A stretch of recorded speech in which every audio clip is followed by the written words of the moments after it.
what I'd really like to do, this is my goal. Somebody just asked me what the title is, and Reading as a writer. Thanks. Reading as a writer. I didn't remember. But this is my goal for our time together, is for me to not so much talk. There's someone. I don't want us to talk about this book. If it's possible, I'd like to crawl inside the book. Okay, that's what I'm going to try to have us do, and that's why a lot of what I'm going to do is just, we're going to be going through passages and sort of talking about what's happening, what she's accomplishing. And at the very end, I'm going to share something that from an interview with her that was really kind of fascinating, that was on PBS about her process in this book. So if you have that cheat sheet, I'm going to read the first passage there. It says from page 3. Pegeen Shahab walked up from the subway in the evening light. Her good spring coat was powder blue. Her shoes were black and covered the insteps of her long feet. Her hat was beige with something dark along the crown, a brown feather or two. There was a certain asymmetry to her shoulders. She had a loping, hunched back walk. She had always a bit of black hair along her cheek, straggling to her shoulder, her bun coming undone. She carried her purse in the lightest clasp of her fingers down along the side of her leg, which made her seem listless and weary, even as she covered the distance quickly enough. The gray sidewalk from subway to parlor floor and basement of the house next door. I was on the stoop of my own house, waiting for my father.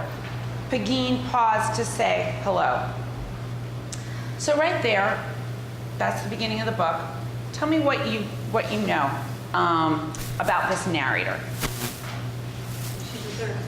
She's observant, yep. What else? Young child waiting for her father. Okay, right. A young child waiting for her father. What else? It's the end of the day. The end of the day. What else more intimately about her as a storyteller?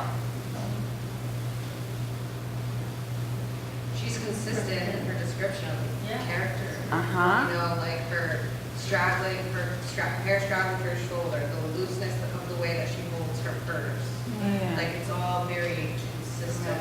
She's known this person for a long time. Yeah. She knows the coat, her good spring coat. She knows enough about her to know that it's the good spring coat. And fine that there are other times. Right, good, thank you. Summer. The narrator is not Pegeen. I mean, it's definitely, Right. it's the way that she sees, or that she sees the intricate things of her, the very noticeable, for you to really see that someone has a hair just in one place. She had always a bit of black hair along her cheek. What do you take from that sense? Familiarity. I mean, she knows Pegeen very well. Yeah, and a kind of authority, right? Whoever's telling us this story really isn't a little girl, Right. okay? It's somebody with a longitude of familiarity with life itself, maybe, and we'll get there, the retrospective. Here, you guys, why don't you take these?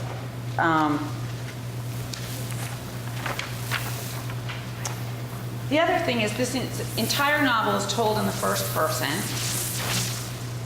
And how long does it take us to get to I? An entire paragraph. An entire paragraph. Pretty unusual. That tells you a lot about this character. That tells you a lot about the theme of this novel. The I is buried, right? She is an observer. And that's very much what will keep happening. So I'm going to go to the next passage. She ran a bare hand along the stone balustrade above my head. The other, which lightly held the strap of her purse, wore a dove gray glove. She'd lost its partner somewhere, she said, and laughed with her crooked teeth. 4th pair this month, she said, and left the library book she was reading on the subway yesterday. And look, tore her stocking on something. She lifted her black shoe to the step where I sat and pulled back the long coat and the skirt. I saw the ladder run, the flesh of Pagine's thin and dark-haired calf pressing through between each rung. The nail of the finger Pagine ran over its length was bitten down to nothing. But the movement of her hand along the tear was gentle and conciliatory, a kind of sympathy for her own flesh, which I imitated, brushing my own hand along the unbroken silk of Pagine's stocking, and then over the torn threads of the run. Wow. Okay, so what sort of distance is she traversing there in that paragraph? What's happening on all levels? She's getting closer to her, like both physically and moving Yep. There's an intimacy with action and flesh. Absolutely. Absolutely. There's an intimacy with the action, with the actual touching. Yeah, Marianne. There seems to be an indication that the narrator understands compassion. Oh, yeah. She sees how she touches herself. Right. I mean, these are so many layers too of anybody who was in Ellen Gelman's graduate presentation about the voice of innocence and the voice of experience. So basically, what McDermott does is she does them both at once. So the actual observation of the concrete, of the detail, of the sensory detail, that's the child perspective, right? That's the sensory. I mean, children live in a completely open sensory world where they're taking it all in. But then there's the overlay where another sensibility comes in, right? Where we have words like conciliatory and a kind of rumination that goes like this, a kind of sympathy for her own flesh. So we're having both experiences at once. It's this bicameral view of that moment. So we're getting the child sensibility and the adult consciousness layered on top. What else? I'm going to want to talk a lot about language. So anybody want to address that in this paragraph? What might be going on with language? Anything you notice? Anything? There's no wrong. It just does not sound like a 7-year-old girl. And I think that for me was jarring when I started reading it. And I got to the I, and I realized that she was 7, right? 7-year-old girl. And I thought, okay, so this is the narrator in her maturity talking about when she was young and she was 7, and of course she went back and forth. But I just thought she has this real depth of insight into all these details of the past. So Yeah. I just feel like the language is very mature and I would say, grown up, but the actions are the actions of a child. The things she's noticing are the things a child would notice. Yeah, definitely. Anybody else? Yeah, Ellen. I just noticed how she was saying so much without the actual dialogue inputs, right? Yes. She said, 4th year this month, she said. And that's the library book she's reading on the subway. You get to hear the voice that she's saying it, but she doesn't have to. So all of a sudden now we can hear Pagine, and if you can hear Pagine, you can see Pagine, and you know who she is. But there's no literal dialogue here, right? There are no quote marks, but it's the phrasing and the way she breaks. It's a new paragraph. Each line, it's a new paragraph, and it's an incomplete sentence. And left the library book she was reading on the subway yesterday, and look, tore her stocking on something.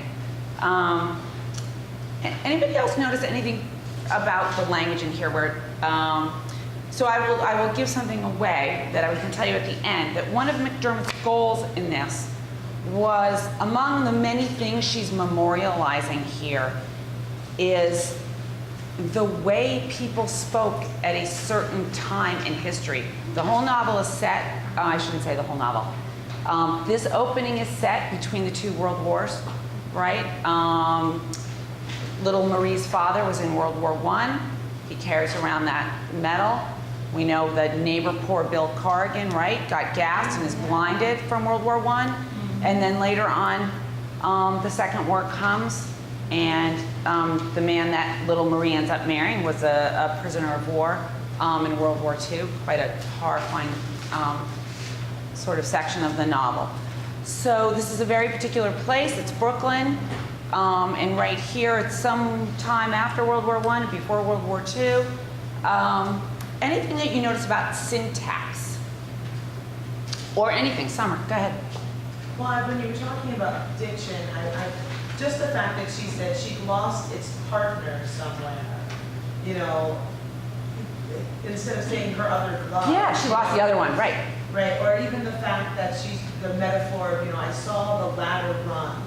Yeah. You know, so it gives the imagery, and then that's really what. That's exactly what it is, like right? the ladder. Yeah. because this- yeah. Couldn't you like see it and actually smell the way, I mean, if you're old enough, nylons had a certain smell to them. Yeah. And Yeah, that they call them stockings. yeah, because, right. I mean, you just said nylon. Yeah, you're right. I thought it said stockings. Right. And here's the other way she phrases something that really stopped me. The other, which lightly held the strap of her purse, wore a dove gray glove. She personifies the hand, and it at once stops you, and also what's the effect of that as you're reading? Well, I'm sorry not to answer that question. That's fine. But ladder is a British term, and a lot of this sounds very Irish, the way the phrasing is. So we're in an immigrant neighborhood. Yeah. Yeah. So that's kind of what I'm taking from the language. Yeah. And the partner of the glove, that's probably the Yeah, phrase. yeah, and there's a lot of that throughout this, without a doubt. Anybody just want to talk about like how this resonated in any kind of emotional way? I'm just always curious about that. I think it paints like, especially at the beginning of the novel, like a very, almost like the distressed nature of life. Yeah. You have to go through everything she's doing from the description to start here with this woman and the interpretation of this person, specifically here in the conflict of saying her finger ran over its length, was bitten down to nothing, but the movement of her hand along the tail was gentle and conciliatory. Yeah. So there's this, it's like you're in this, she's describing life in very challenging and frazzled, and things are lost, but there's also a gentleness underneath it that she's trying to find the balance. That tension, about life and loss, and that's there throughout. Everything's just pushed up against each other like that, and that's just in the sentence, right? And also a kind of sense of a jeopardy somehow, right? There's a little sense of jeopardy. And Yeah. I feel I think without her actually saying that we should feel sorry for this, for Pegeen. You feel so sorry for her. You know, and then when she does she's gonna lure the guy with the Yeah. you feel so sorry for her, but she never expresses herself that she Exact. had sympathy for her. Right. Felt sorry for her. Right. Just the way she writes it. Okay, so, and also through that in some weird, the alchemy of fiction as you're reading it, what does that let you know about little Marie, the narrator? Then, Melanie. She has like the way she describes everything is like with a compassion, but it's also she's notices everything so minutely, and then like when it's saying that she's imitating movement, it's like she's trying to figure out how to act. Yeah, we are what we notice. There's a passage in the Talmud that says, we do not see the world as it is, we see the world as we are. So what she notices is partly also a projection of her internal sensibility, right? So we're really getting a great deal of information about the narrator. And as I've said ad nauseum all week, because everybody seems to be writing in first person, when you write in first person, the chief means of characterizing your main character is that voice. That voice is doing the job of characterization, okay? So every single decision you make, syntax, Does everybody know what I mean when I say syntax? So I'm gonna, since nobody's gonna wants to say, no, I don't know what the hell you mean when you say syntax. Sentence structure, the way the words are organized. And syntax here I'll just keep reading and we'll get to that. It's different, it's a little different in places because she is trying to evoke this very specific place at a very specific time where people were Irish immigrants and were speaking in a different way. Yeah, and diction, we just went through this in our workshop. Diction, the easiest way to think of it is actually the dictionary that your character uses, the kinds of words they use. So she's not going to, this is not a narrator who's going to use big, long, Latinate phrases. These are going to be, she's going to use other kinds of words from the time she lived in and the more domestic sphere that she abides in. Okay, this next phrase, let's see if I even typed this one out because it's so short. Yeah, it's on page 6 if you're looking at the book. All human eyes are beautiful, but Pagine's were very black and heavily lashed and gorgeous now, with the sparkle of her joke or her plan or perhaps her vision of some impossible future. You know, for me, all the passages I've read so far, they have this effect. Even when I first read this book, and I had only gotten to page 6, the book starts on page 3, I already felt like this terrible sadness. There is a presentiment of loss right in the beginning, whether it's for just a time that's been lost or you don't know what. And she ends this whole opening scene this way on page 8. I shivered and waited, little Marie, sole survivor now of that street scene, waited for the first sight of my father coming up from the subway in his hat and coat, most beloved among all those ghosts. So just gotta say to the poets in the room, I mean, this woman can really, that's poetry. I mean, that's, but what else? From a narrative standpoint, those of you struggling to write a novel, there's a whole lot going on there if you're a storyteller, Alex. Just the setup, I mean, you can almost miss it, but the sole survivor now of that street scene, and then it's not just Jean that dies, but clearly among all the other ghosts. Yeah. So clearly we're about to lose a lot of people. Yeah. We've just been introduced to these people and they're going to be gone. And also, we have a 7-year-old who right now, in the same moment, we know is not 7 and she's the last survivor. There's something very haunting about seeing, having those two images up against one another simultaneously like that, I think. So the way when you were reading, it's like the little Marie and adult Marie are both speaking at the same time. Yeah. Interesting. Is that how? Yeah. So those, I know lots of folks, and this happens in memoir all the time, struggling, from what distance to tell the story, and all that stuff. You would think she never had that problem here because she's doing it all the time at once somehow. So anybody who's read the whole novel, just want to share with the rest of the group just a really general, one sentence, what happens in terms of telling the story. It's circular. I mean, it's in a chronology. Okay, she just goes, she'll flash forward all the way to the very end of her life, then she'll jump back and she'll do that, right. So she keeps moving back and forth. Yeah. I didn't read it, but does she ever catch up with herself? Always, because the present is always there. Yeah. So it's sort of amazing. So she's never saying I'm telling the story from any one perspective. And Well, it's a story about Brooklyn in a way, isn't it? I mean, she stays in Brooklyn, gets a job now. She'll find a new And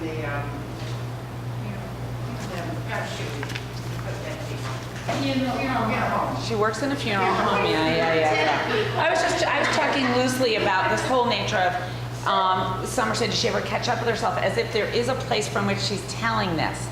So the thing is, she's not a professional narrator.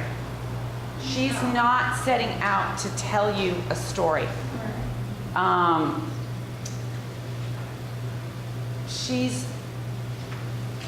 She repeats herself a lot, right? Yeah. There's all kinds of looping and looping. She's doing what people do, which is out of some kind of oral tradition of remembering vivid scenes that made up a whole life and seemingly just telling them sort of chronologically to begin with, but then she flashes forward, she flashes back, she moves around, she she does the thing that if she were in workshops, That's what's hard about it, right? Because you said she's not setting up to tell you a story, but she really is doing a version of storytelling in the oral tradition. in the oral tradition. Which is Yeah. what the immigrants would have brought with them. Exactly. Which other cultures have. Right, and I think that is, if you were trying to look at how it's structured, I think it's, Weaving a tale. yes, yeah, without being self-conscious about going chronologically or seemingly thematically, even though I think she does organize it thematically largely. But there's a complete lack of self-consciousness to the fact that I'm telling you a story. Yeah. One thing I noticed in the novel was that she wrote, like when her stream of consciousness, that's why it sounded like everything was like flowed and she never transitioned like exactly. Just because like she was like, it sounds like she's reflecting on her Yes, life and then yes. writing about her stream of consciousness. And I would say it's that lack of transitions that that tricks you into thinking that that she's not a storyteller, she's not a professional, and that is actually the point, right?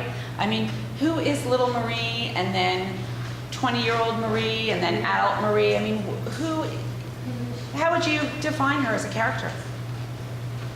She's not somebody who has the authority to tell a story. I mean, in the world she lives in, who's important in the world that she lives in?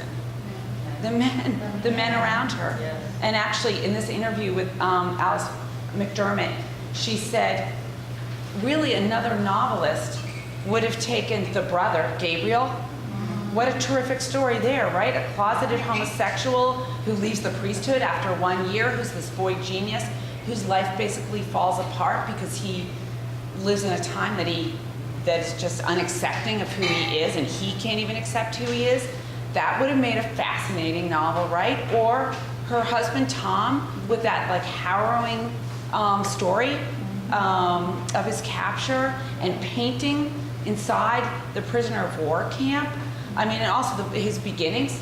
I mean, Tom's a fascinating character, right? He's an orphan who then gets captured in World War II. So, but no, it's invisible, plain Marie, who is so nearsighted that, That's another thing. right, who then ends up working in a funeral home, and she can't wear her glasses. The guy doesn't want her to wear her glasses. So how does she remember whose coat belongs to who when she's greeting people? And she smells them. She smells them, yeah. Interesting too, that she loses her glasses when that's like her most powerful tool in the beginning is that sense of like observation and watching. Yeah. So what she sees and what she doesn't see, and sight in general is a really a kind of a big theme here. But she's not, I mean, she's just someone, right? That's the point. She's just someone. So she's not the kind of narrator who would, she's not Holden Caulfield. She's not going to say, listen to me. That's not what's happening here. That's why it begins that way. She starts off looking out, right, at somebody else. First-person narrators tend not to do that. They want to start telling you about themselves usually right away. It's interesting because it reads like an old person, the way they ramble, and an old person doesn't usually tell you about their feelings. Yeah. They tell you about the details of their life. So that's kind of intriguing. Huh. Okay, I didn't think of her as rambling really though. Well, the slack transition. Okay, all right. She just, it's this story. Yeah, the disjointed maybe, chronology. So one of the things I think that, I don't think you should be aware of this as a writer really. I don't think it's helpful necessarily, but as a reader definitely. Where is she insinuating you are? So when you have a first person narrator, there is some kind of assumption. Who is she talking to and where are you? And who are you? I kind of felt like I was just someone while I was reading it. I was gonna say, kind of along with her. You're kind of along with her. You were another someone too. Yeah. Which is really weird. Yeah, it's really weird, right? So, she's not a narrator who disrupts or interferes with our experience ever of the story, ever. She never explains. She doesn't really interpret. She might be additive in terms of emotions, but she doesn't mediate. She doesn't interfere, and that's one thing I really want you to pay attention to, because I see that that's a struggle sometimes in first person. And for some first person narrators, interfering and mediating is what they do. I mean, that's the hallmark of who they are, but that's not who she is. Can you give an example of what that means? Yeah. So on page 17, Gabe, who, if you haven't read it, Gabe is her brother, who's a genius. And the priests have already, when he's in high school, identified him as he's just so scholarly. They want him. And what is the mother says? Well, we're not so enamored of the priesthood as some. That's so Irish, right? So when Gabe announces, with the way they spend their evenings is he recites. Marie's 7; he's quite a bit older, right? And he recites poetry. He recites from Shakespeare, and the parents sit there, and she's expected to sit there really patiently too. And partly also it's a sibling rivalry. I mean, he's the star, and she's bored. And but as far as Marie, the narrator, is telling us this story, Gabe announces that he's going to read Ode to the West Wind by Percy Blythe Shelley. I mean, that's in dialogue. So the narrator doesn't interject, my brother who was such a hot shot, he got that wrong. And she also doesn't say my parents don't correct him. And she doesn't say they don't correct him because they don't know. She doesn't say they don't correct him because they wouldn't hurt his feelings. We don't know. But she just lays it out there. That's what I mean by, as far as from Alice McDermott's point of view, that's a kind of magnificent artistry. She's not concerned that if you don't get that, then you don't get that. But if you do get it, you're also seeing that there's all kinds of class things are happening there. The parents maybe don't know that, But that older narrator doesn't need to correct that, doesn't need to get in there and tell you how to think about it, is what I'm saying, okay?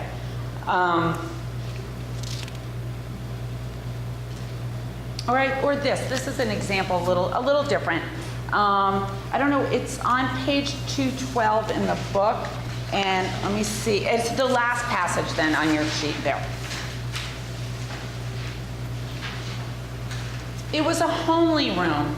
The floor was painted concrete, and the screen stained here and there with rust. Even then, the cushions on the wrought iron garden chairs were yellowing beneath their painted vines, splitting along the seams.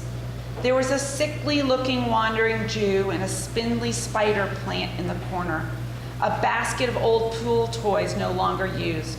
Beside it, Tom's easel and paints, and a nearly finished painting of the bed of impatience in the front of the house, both inexpert and pretty.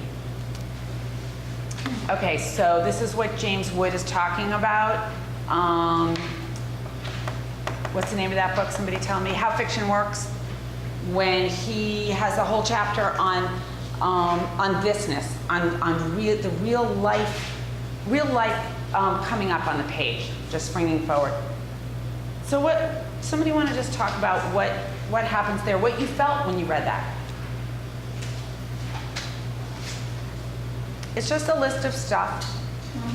It's just a physical description. Passage of time is one thing. Yeah. Deterioration.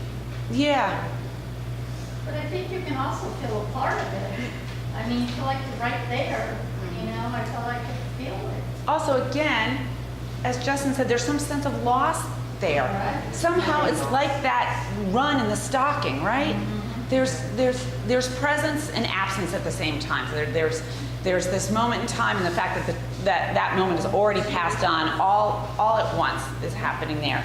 And she's never once saying, this is how I feel about it, or this is what you should feel about it, or it makes me think of this, or I remembered the time, or any of that hokey stuff I do. So none of that. So, and I'm just going to read the rest of that passage. And then there's dialogue right after that. Will we ever know, I asked, she's speaking to her husband, will we ever know, I asked him now. Gabe's trouble. Tom placed his beer on the glass-topped garden table. Were I to dream again, I would dream myself into this room at this hour. I would take the fading cushion beside him. I like get choked up every time I read that. She's only telling you she would be back there. She's not, she's not packing in a whole lot of telling you how you should feel about this. That's what I'm getting at. There's a real economy, a real restraint, which also is very much part of the culture of this character. Things unsaid, emotion not good, that's all there, but it's still there. This emotion is pushing up against all those physical objects, right? Coming out of the reader through the use of those objects. Okay. Let's see.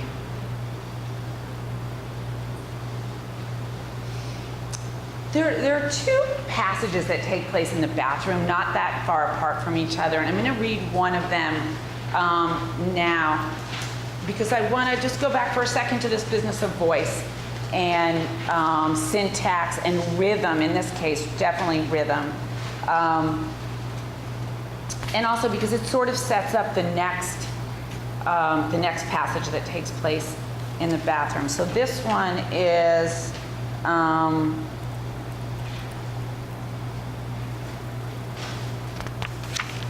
Page 18. So it's at the top of page 2 on your sheet. So she's still in the very early part of the book. She's 7.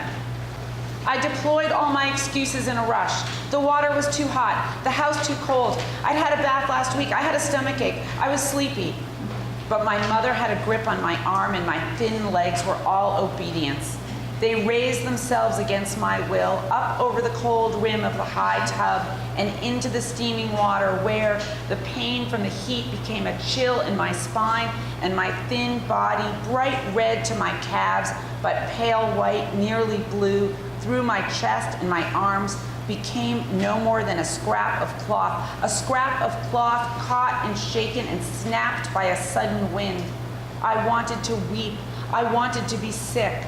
I saw for a terrible moment that my body was a scrap of cloth, that my bones were no more than porcelain, as were my rattling teeth and the china skull that contained them. I saw how a hoop of light, the water's shifting reflection, swung up to the top of the tile wall and then swung down again, carrying me with it, nauseous and full of despair. I sat. The warm water covered my arms and touched my chin. My mother let go of my forearm, although the imprint of her grip lingered. There, she said, there now. After all your fussing, you just have to get used to it. Okay, just somebody just say something about what's... That was a really violent description of Yeah. But if anybody have a recollection of not having wanted to have a bath? I mean, yeah. Or anybody recently done that to somebody who doesn't want to have a bath. Yeah. Yeah, it's interesting. She does such a good job, you know, even with the sort of voice that is very clearly adult in her recollection of things, like getting into her head as a child. So that, again, it's sort of like similar to the beginning, in the sense that we're in this voice that's so mature in some ways, but very much reflective of what a child would feel. Right, so the sensory details, the way she describes this, which I hadn't thought of I saw a hoop of light, the water shifting reflection swung up to the top of the tile wall. Does anybody remember that from childhood? The way light would reflect on it, you know. Yeah, what else is she doing here that maybe struck you as unusual or different, or something with the language that stuck out? Alessia. I mean, and my thin legs were all obedience. Like that, I was like, because she's personifying her legs, which it's not an object, Yeah. so would you even call it personification, but she's like removing herself from her body. Right. Again, it's that same kind of thing of when Pegeen touches her own flesh with a kind of tenderness. Yeah, it's similar to that. What else? Christy. Well, she seems to be recognizing, I mean, there's all these like intimations of mortality and the weakness of flesh, but through such a childlike lens where it's really like, well, I don't want to get in the bath and the water's too hot, and yet at the same time, it's also like, well, the decay of flesh and the shortness of life. I mean, it has all this other. It's inevitable. Yeah, Melanie. Kind of going off of that, like, after all of that about like, mortality and everything, her mom says after all your fussing, you just have to get used to it. It's just Exactly. Yeah. This isn't the first time. Yeah. Barbara. But she does say then, carrying me, what she's talking about, coming down to the water, carrying me with it nauseous and full of despair, I sat. The warm water covered my arms and touched my chin. Yeah, she doesn't say, right, the scalding water, right, yeah. Screaming and Right. really wasn't. So I'm thinking, what is a mother doing to this child? And you realize that maybe reality there. Anybody want to speak? Yeah, Summer. I'm thinking that it makes her so unreliable as a narrator, you know, like it is her perspective of how she sees the world, but she's exaggerating, like children do. Yeah. But it makes you wonder, like, do I trust you other places where you describe something through your veil? Yeah, I think it is the child's, perception here. Yeah. About language, what's she doing with language here? Hey, As a poet, that's what I want you to weigh in on, thank you. as a poet, I mean, I see all of, like, the alliteration, you know, became no more than scraps of cloth, a scrap of cloth. 3 times. Shaken and snapped by sudden, you know, that repetition of the S sound. Yeah. You know, I wanted to be sick, and then she kind of takes a break and then brings the S sound back with sick to just kind of mimic and bring your mind to, okay, she, you know, she's shivering. Yeah. She uses that word scrap 3 times. Yeah. The Carrie. punctuation to me shows her movement. Yeah. Short sentences. Yeah. Right. Yeah. Also, in the previous scene, I think it's the previous scene, there are several scenes in which a china cup and saucer figure fairly heavily, and she uses that image as the skull, you know? Yeah.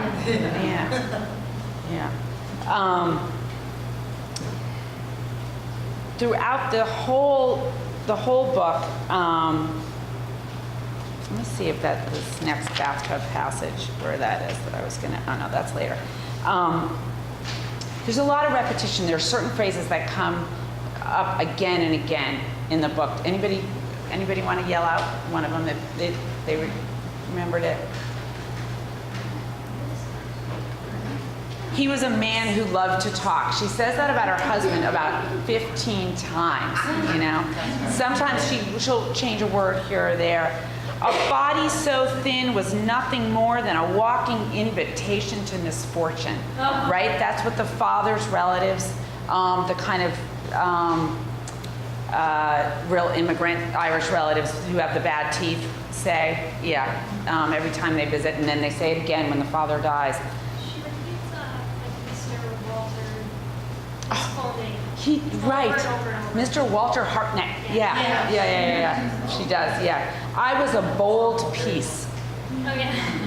I was a bold piece. Yeah, if any little kid, you know, came up to you today and said, I'm a bold piece. It was a charm to me still, alcohol on a man's breath. Yes, that was fun, yeah. And sometimes what she does is in that section, one of the most terrific parts of this book, I think, is when she works at the funeral home and Mr. Fagan has her going upstairs to visit his mother.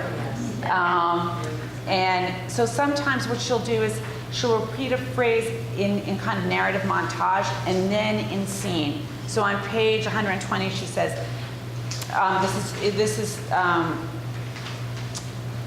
this is in narrative. Now Mrs. Fagan would say when I had my cup, what's going on downstairs? And then she follows that on the next page with indirect dialogue. What's going on downstairs, Mrs. Fagan would ask, wanting me to name the recent dead. And when I did, she and her compatriots would lean together to tell as best they could the story of the life. Breathing words onto cold embers was how I sometimes thought of it, and one way or another, getting them to glow. Okay, so this has come up a little bit in this passage that we just read about the bathtub, that kind of repetition of some part of a phrase. And I'm not sure if this is really the rhetorical device. I looked it up, anadiplosis.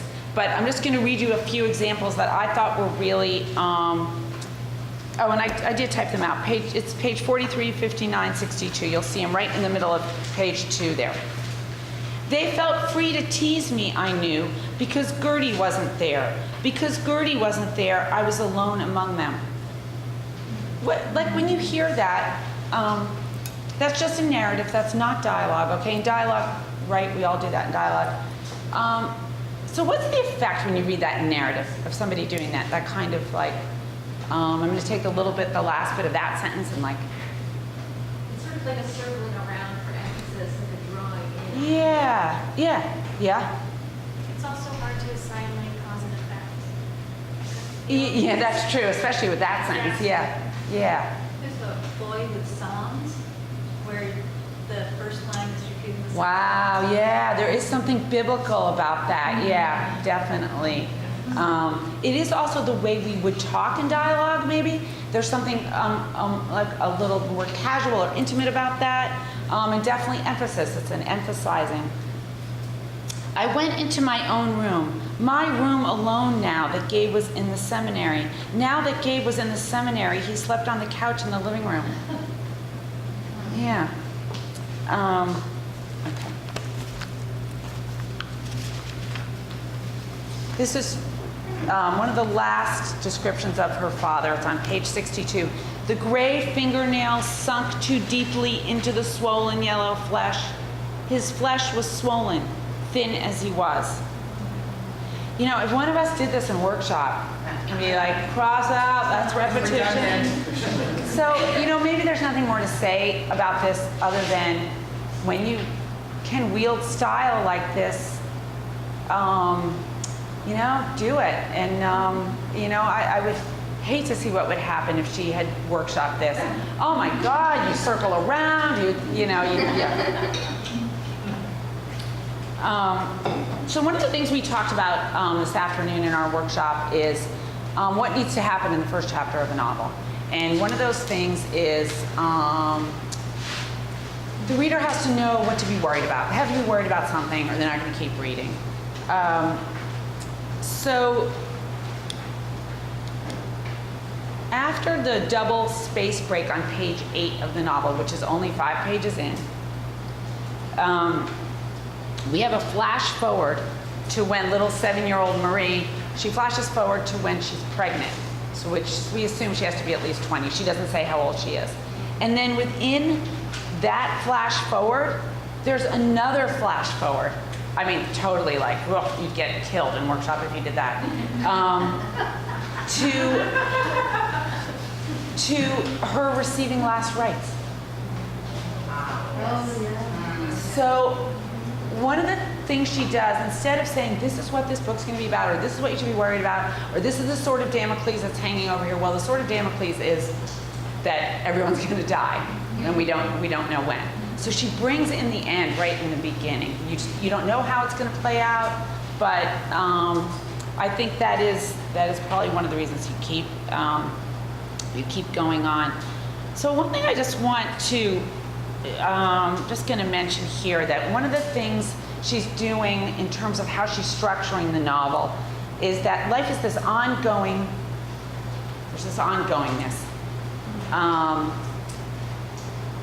A whole life as it unfolds is not in and of itself dramatic, right? You have to, it only becomes dramatic when you shape it, when you carve it, when you eliminate certain things, compress time in certain places, hyper focus on other moments, swoop down, swoop into certain things. It's like, this is a horrible metaphor. It's like filleting a fish, right? You're going to take away the stuff that is not going to be dramatic, and she seemingly, she doesn't tip her hand that that's what she's doing, because there isn't a through line to the story. So we're not following one particular thing. She's just jumping up and down in time. But every one of those scenes she picks, every chapter, is a scene that she has selected that she just shows in very, very vividly and is particularly well chosen. So,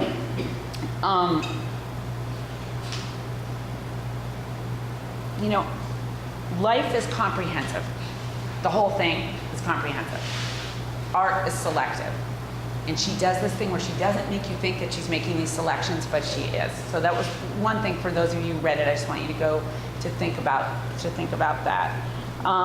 So just in a really, really nuts and bolts way, on one page she has this. It's page 42 for those of you who read the book.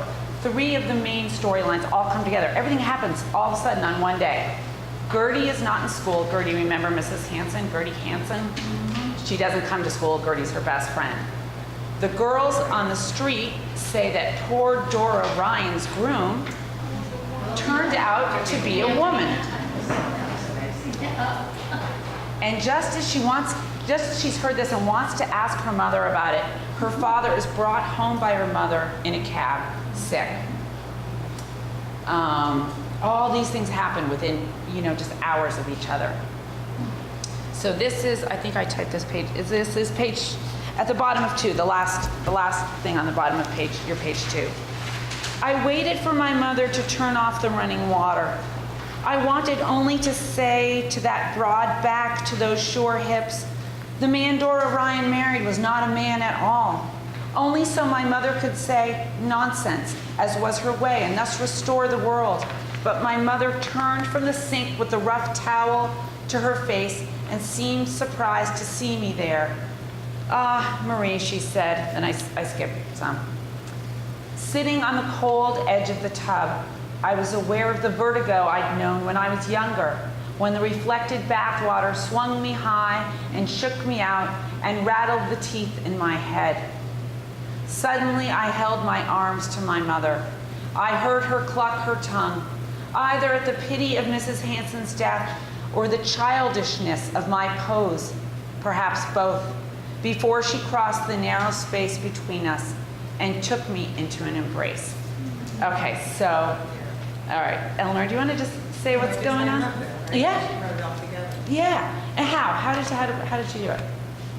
She's stringing together the different things that happened. So we saw the scene in the back. Yeah. She's going back to her childhood. but she's bringing in the additional, like, we never saw her raise her arm to her mother, but you know that's what children do when one picked up. Right, but she's a little older now, and she's just learned all this just horrible stuff.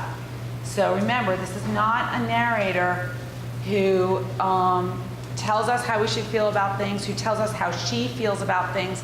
So how do we know how she feels? Like gesture? Yeah. Well, Yeah. she's using time and space too, in that last part, before she crossed the narrow space between us. Yeah. And we're back in that place where the interaction had been so different. And she just, through that action, this sort of a whole lot of stuff gets taken care of just in that, through that action. There's also a sense that she wants to tell her these things she's found out, but it's mostly to be recognized, right? You know, the way she notices that her mother seems surprised to see her is like, it's really more about like getting that embrace, and then the things that she wants to tell her are sort of means to do that. Yeah. But it's like, and then obviously you get the sense that there's like, and thus restore the world, right? Like there's this. Right, so she does, yeah, she is telling you, you know, how to feel about it and how to look at it a little bit, right. So it's this kind of bifurcated narrative. Marie the character and Marie the narrator. And she allows the child, she allows the character to expose her feelings, and she uses action to like cover this kind of large emotional trajectory there. I think one of the really difficult things to do in first person narrative is expose emotion, right? It's very awkward to have unless the character is, you know, kind of an open wound all the time.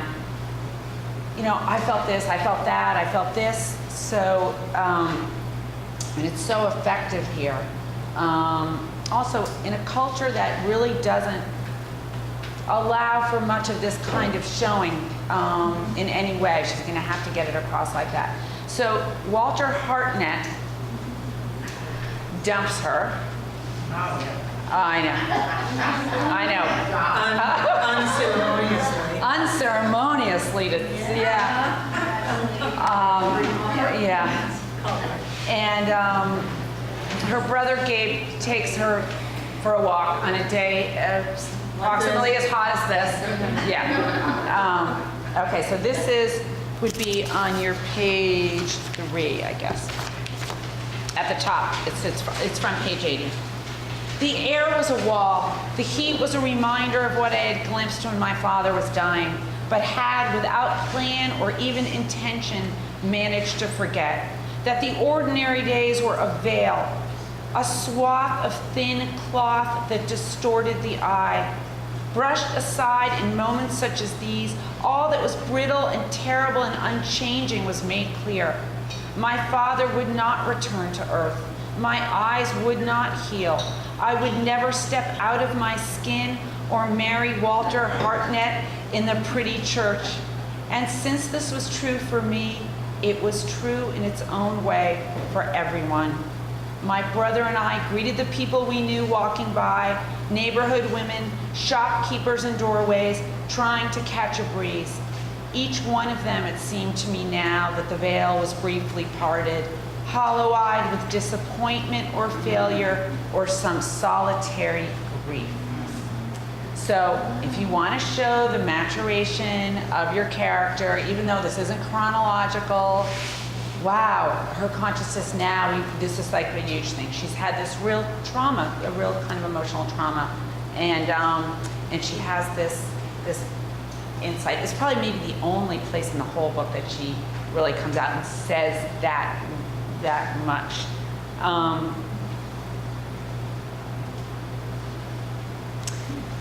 So we have, Melanie, who mentioned no transitions? Somebody very insightfully mentioned that. Yeah, okay, thank you. That's what I want to talk about next. So part of no transitions is also juxtaposition. When things just get put next to each other and you have at first no idea why she's jumping around like that. So one example of that I thought was really startling, shortly after Mrs. Hanson dies, Marie goes to Gertie's house, and she's afraid that she'll find Gertie like the other motherless kids at school, neglected, unkempt. And instead, she becomes jealous of the baby. In the book, I don't know if I typed this out. In the book, it's on page 47. It's just 2 sentences. When the baby began to fuss, Gertie reached into the bassinet and lifted her, the blanket trailing. She held her on her shoulder, ran her fingertips up and down her spine, as adept as any adult. Following that scene is this other scene where she just flashes forward, and I forgot what the pretext was. It's on page 51. Let me see if I can even find what that was. And it comes right after that. In her own last days, it's the chapter structure. In her own last days, my mother. And then there's this incredible image, right? Anybody want to say what they remember what that image was? About that? It's like a 2-page chapter about that her mother's last days in Brooklyn. She keeps saying, the mother keeps saying, am I home? Am I home? Because she's so petrified she's back in Ireland. She just doesn't want to be back in Ireland. And the kids keep saying to her, no, you're in Brooklyn, you're in Brooklyn, you're in Brooklyn.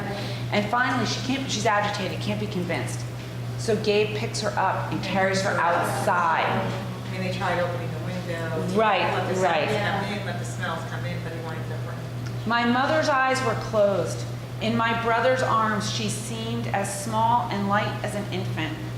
I rushed to scoop up the sheet and the blanket that was now brushing the sidewalk. It's the exact same image, only now the mother it's that the trailing linens, the whole thing. And that comes right after. And I didn't notice that until about the 4th time I read it, because all of this is just working on you on a subconscious. And she does, when you do that, when you use juxtaposition, you don't need to explain anything. You don't need to analyze anything. And even if the reader doesn't get it, it could quite possibly be working on some other level on the reader. It's working on you in some other way.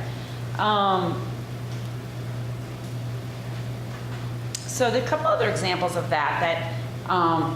So she has this first date with Walter Hartnett, which is actually the first date is the longest part of their, right? We hear all of a sudden they go from first date to they're going to get married in the pretty little church, right? And that first date is quite something. Yes, he's quite a catch. And she juxtaposes this scene of Walter and his sucking her breast right up against the memory of her falling asleep in the car on the way to the funeral lunch after her father's burial. Then we leapfrog again when we go from Bill Corrigan's funeral, remember, and that's when Walter Hartnett comes back. But there's a long scene about Bill Corrigan's funeral, and the next chapter, just without any explanation, and it takes a while to figure out where we are, it's Marie in an ophthalmologist's office, right, as an old woman, having cataract surgery. And, Bill Corrigan had been blinded, and that's not really working on you on a cerebral level. It's working on you on some other, some of this organization is thematic, and she juxtaposes. So it's seemingly random. She's just dropping down into time, showing you a scene, but I don't really think it's so random. The honeymoon night, right, with Tom. There's this lovely scene of the honeymoon night, and it's cheek by jowl with a flash forward to her in a nursing home. And her aide comes in, right, it's the middle of the night. She's seeing things, children, nuns in long habits, women with babies in their arms, all in her peripheral vision. And she stands, and that nursing aide catches her, which brings you right back to the very beginning, right, with Pegeen.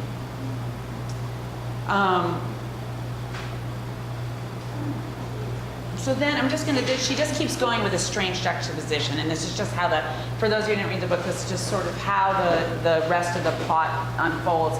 We have that harrowing childbirth and postpartum infection, only after which, that right up against that, right, she's in the apartment with her mother. She goes back to her mother's apartment for a while to recuperate. What happens in that? There's an incredible scene where the mother's folding diapers, snapping them and folding them, snapping them and folding them, and they have a discussion. Anybody remember what happens? The mother starts going back, as people do when there's been a trauma. So Marie almost died following childbirth, and the mother goes crazy when this kind of really nasty priest comes in and gives her last rites. And the mother needs to go back through this, and what happens is she starts telling Marie something Marie never knew about the last days of her father's life, in which, does anybody remember? Yeah, the mother had gave to The mother had- father, and it was his first, we just got in Was a newly minted priest, and she has her own son give the last rites to the father, who's so horrifyingly ill. And she goes back through it, but we don't know any of that.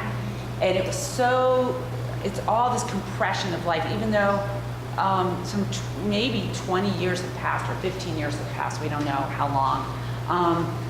But in the retelling of the mother, it's quite vivid, and it's smashed up against the scene that we've just had of her own near death. Yeah.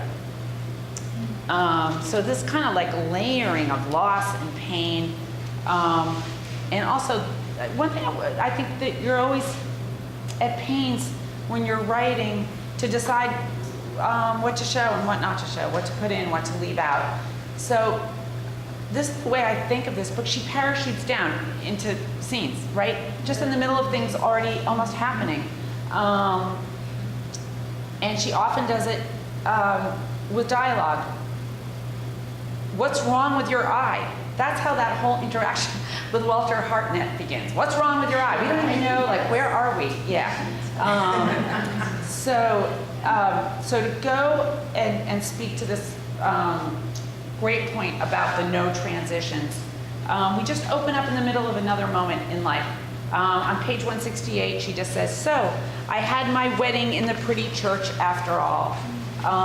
And this in one of the greatest scenes in the whole book, which I've said about every scene so far. On page 53, "My mother called me into the kitchen." We don't know like how much time's passed, anything, and there we get that whole, the baking of the Irish soda print, which is about like not wanting to get in the bath. I mean, it's just really, and the whole thing is so well choreographed, right? Step by step, we get the whole thing. But she doesn't say, oh, it was 5 years later, it was that, none of that. We don't even know where we are. Page 131. "And then, of course, inevitably, given the size of the parish and Fagin's steady business there, Walter Hartnett walked through the funeral parlor door. It was Bill Corrigan's wake. It was one of the long winters during the war." So that's another thing. She's just this declarative. She doesn't say, Bill Corrigan died, this is what he died of, all this stuff. No, it was Bill Corrigan's wake. It was in one of the long winters during the war. She actually never has a year, right, a date. She never says, oh, we were listening to the radio and, Germany invaded Poland. There's never that kind of grounded detail. It was just, now you're here, and the whole scene then just opens up. So just as something to look at as a tactic for your own writing. Talked a lot in my first half workshop about authority. And of course, little Marie has no authority. Alice McDermott, lots of authority, right? So that takes a lot of guts to do that, to not feel that you have to escort the reader from the previous chapter to the next one, that you can just open up in another scene and without explanation. Just leap over 10 years, 20 years. Do that just as long as it's really vivid. And that seems almost like contained in and of itself. You can do it. So one thing I would just have you think of, and in a way I hate this analogy, but it's useful. I hate it because it's not a literary one. But we're now been so influenced for, well over 100 years by film. Sometimes it's really helpful when you're trying to think of how to structure a longer narrative to think of film. What happens when you're watching a movie? Sorry for those of you in my workshop, because I just said this already like 5 seconds ago. Right. End of scene, new scene. And often, right, when you're watching a film, maybe for the first couple seconds, you're like, oh, yeah, where are we? But you figure it out. Usually by about 5 or 6 seconds, you figure it out. You can do that same thing. You don't need to carry everybody along and explain everything. This whole business of, oh, but there's no transition. Like, well, just see what happens when you don't do that. I mean, here, she gets away with it because it's also been consistent, right? It's also thematically correct for this material. So the form fits with the content because it's very much about memory and piecing together a whole life that way. It's never vague, it's never foggy, it's always vivid. We're always grounded. After about 4 sentences, right, you know exactly where you are, okay, because of the sensory detail. Okay, just one last thing that maybe we'll talk about, and that's objects. Just really quickly, objects. This is such a concrete, physical book. The stuff of the world really springs up fully alive in here. So any objects that she uses that you really, yeah. I love the new dresses she got when she got her new job. Yeah, the great. Dresses, Yeah. The greatest thing about working in the funeral home is she got to buy 5 dresses on the undertaker's bill. Yeah. And with that, I go to the cards that she had to pass out. Yeah. Right. Walter Curtin's got one, and she sees him walking down the street with it. And she thinks he's pulling for his class, and she realizes it's the funeral cards. Yeah. So that is absolutely masterful. I'm so glad Eleanor brought that up. So that scene, he comes in and he's really choked up that it's Bill Corrigan's died. He sits down in the back. He takes a mass card from her and he sits, in the funeral home. And she sees that his eyes are red and he is weeping. And he reaches into his pocket. Of course, she has her glasses off, right? He reaches into his pocket and she thinks he's going for a handkerchief. She thinks it is a handkerchief. It's a flask. He's drinking in there. Then, when she says goodbye to him, they part ways and she watches him walk down the street and he reaches into his pocket. She thinks it's going to be the flask and it's the mass card. And that was just for a use of objects to just convey all this really complex history with him and also emotion and all kinds of plot lines in the whole novel. Just brilliant. She doesn't need to explain a lot of stuff. She uses those objects. Anything else? Like that? The China, For moms. the China. Yeah, the China cup, yeah. And then, wasn't there a special, for my memory, some special Okay. cups or something? Something special for mothers. I would just say one last thing that I thought, it's right at the end of the book, and it's not really an object that has so much importance, but that she uses this object to tell you something really important thought-wise. So Gabe, The pills. yeah, It's the pills. the pills. It's It's yeah, like the thing that, she feels like she saved his life.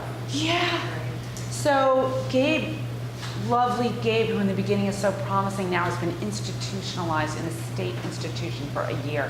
And when he leaves there, he comes to stay with Marie and her husband. And seems like he never leaves there, he stays. But he's there for one day and he's inside the house with his windbreaker all zipped up. It's summertime. Clearly he's not doing great. And there's one prescription he has that Tom fills for him and it's for sleeping pills. And she has a nightmare, right? This is such an amazing part of the book. She has a nightmare in which one of her sons has died, and it's so vivid. And it's actually, as the reader, you're reading it, and you're not sure it's a nightmare. Actually, you don't know it's a nightmare. You think it's real. You think the phone rings, one of her sons is drowned, and we've heard before that he is working in a beach area. But it turns out it is a nightmare. But because she's had that nightmare, she gets up and she checks on her brother, and she goes in his room, and he's awake, right? He's in bed. And it goes back to when they were children, Right. She used to be afraid, so she goes into his. Yeah, it harkens back to that beautiful beginning where she used to climb into his bed. They shared a room when they were children. And but he's awake and he's there, and she sees those sleeping pills on the nightstand. And she doesn't tell us, but it's just in action. She takes them. She takes them. And all this unsaid stuff, yeah, she does say, I think I maybe saved his life that night, but we don't, yeah. Yeah, she just reflects that. She says something, she doesn't say it, but it's. Yeah, actually. The dream saved his life. The dream saved his life, yeah. Yeah. Yeah. Oh, let's see if I can find it. Anyway, it was such a remarkable use of an object and a small action that resonated so enormously.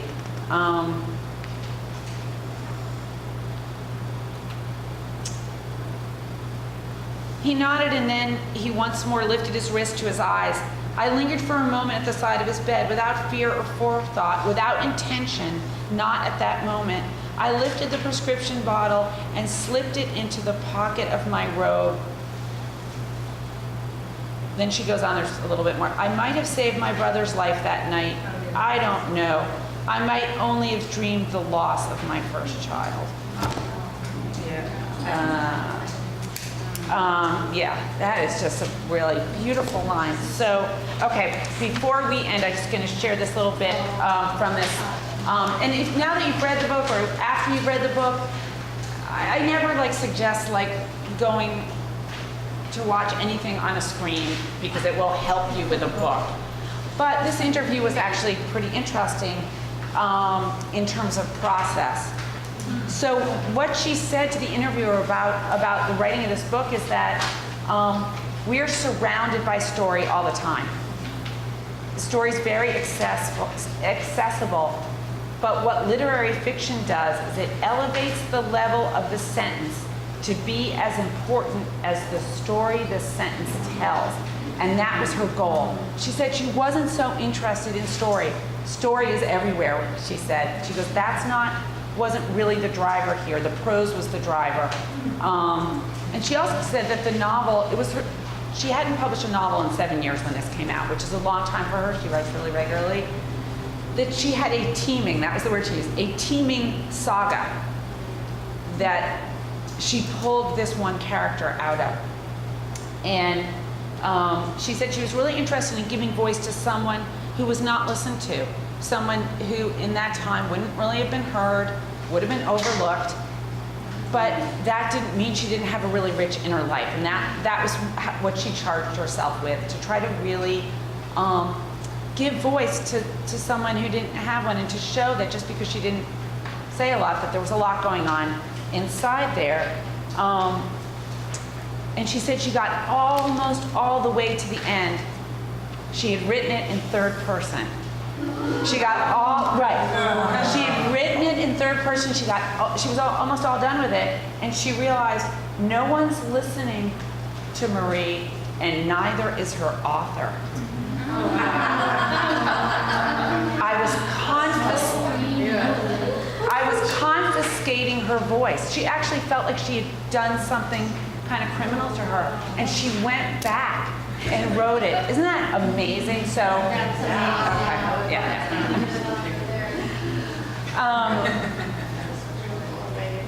Anybody want to ask anything? You guys were awesome. Yeah. So, two things. I'm going to assume that as an instructor in this program, many of you would not like us to just plot out like she did and drop things in, without the transitions and going back and forth, because it must take a very skilled writer to do this, correct? What did Flannery O'Connor say? You can, get away with anything. Most people don't, or something like that. I mean, to do anything as long as you can get away with it.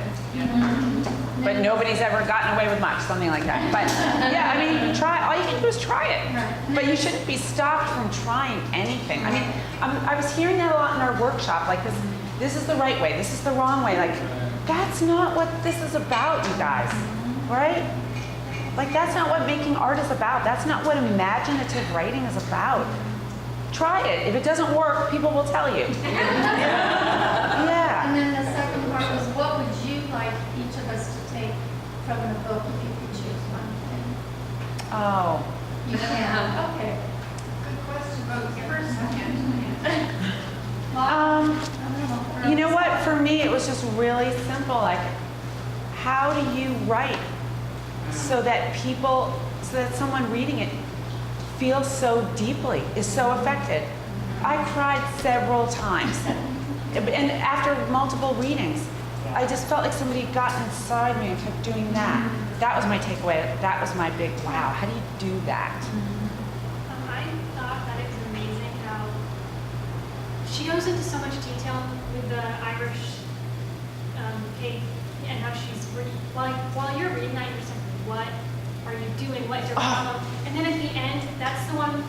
The At the cake. end, she's The like, bread. when she says, like, I couldn't be able to make the cake, like, then I wouldn't need mom anymore, and She might die like Mrs. Hanson died. Oh. If I learned to cook. yes. Yes. Oh, yeah. But I also was surprised. I thought she was just being a bold piece, as she kept saying. I And thought it was amazing that just we believed that the whole time, and then to just have that, it was like so yeah, that's so I'm really glad you brought that up because that was my last point, but we're running out of time. We're going to talk about, action is character. How she doesn't tell us anything that whole time, but it's a really incredible scene, right? She's just stymieing her mother. Her mother's written out a recipe on a card, and her mother stands there, and she's like, now it's time you learn to cook, and she stands there, and Marie keeps saying, read it to me. And she's like, you go to school, what's the matter with you? You read it. No, read it to me. And they have this like standoff. It's kind of like the bath. But it's several pages after that scene, you find out that the reason she didn't want to learn to cook is because she thought then her oh mother, yeah, because the Gertie had learned to cook, and then her mother died. that's so great. Yeah. Right. Yeah. So anybody else? I mean, I want somebody else to answer Susan's question. Can you say the question again? Sure. If there was one thing that you would like us to take away from the book, what would it be? Yeah. So what did somebody else? Yeah, Alex. I think, just for me, that I want to take away from my own writing is how an everyday scene can be so elevated, like whether through the language or one sentence or like just how the scene might be ordered or given priority. And I think that's really hard to do, but I feel like we all put so much pressure on ourselves to write about these giant things. Thank you for saying that. Yeah. This is an ordinary, as Alice McDermott said in the interview, she's a plain woman. She's an ordinary person who's not spectacular in any way, and she has this rich inner life, but nothing hugely dramatic that wouldn't happen in another life, in anybody's life. And there is incredible drama and emotion in it. And I would say to anybody here, this was a really, really formative thing for me when I was younger, to find out that you could write about the domestic and that the whole world was in that. You could write a whole novel in the kitchen and it would reflect the whole world. And I most certainly was not taught that in graduate school. And I think that's something that Alice McDermott shows, Anything else? Thank you.